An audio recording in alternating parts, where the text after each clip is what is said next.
हाय guys, आज आहे day 24 of my 60 days transformation journey. आजचा सकाळचा सीन असा होता, मी लेट्स गो जिम, माझी body let's go back to sleep. But discipline जिंकलं आणि मी उठलो.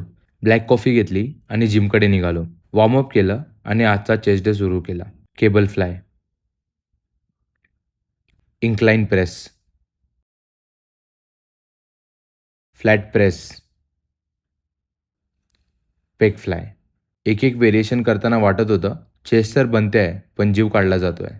बट पंप आला आणि ते पाहून मूड फुल सेट झाला. वर्कआउट झालं आणि मग आली ती 30 मिनिट्स कार्डिओवाली रिॲलिटी चेक. इन्क्लाइनवर चालताना मी स्वतःलाच विचारत होतो, तू वेगळा रोड चूज नाही करू शकलास का? बट कार्डिओ कंप्लीट आणि विक्टोरी अनलॉक्ड. घरी आलो, बॉडी कंडिशन चेक केली. रोजचं रिच्युअल, रोजची ऑनेस्टी. फ्रेश होऊन ब्रेकफास्टमध्ये ओट्स आणि पपाया. दुपारी लंचमध्ये सोया चंक्स, सॅलॅड, दही आणि भाकरी.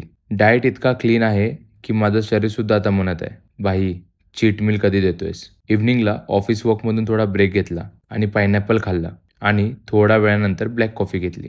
रात्री डिनरमध्ये पनीर आणि salad. Light, clean, perfect end of the day. Day 24 complete. आजच्या दिवशी शिकायला मिळालं, तुम्ही टायर्ड असाल तरी तुमचं डिसिप्लिन टायर्ड नसावं. तेच तुम्हाला पुढे घेऊन जातं.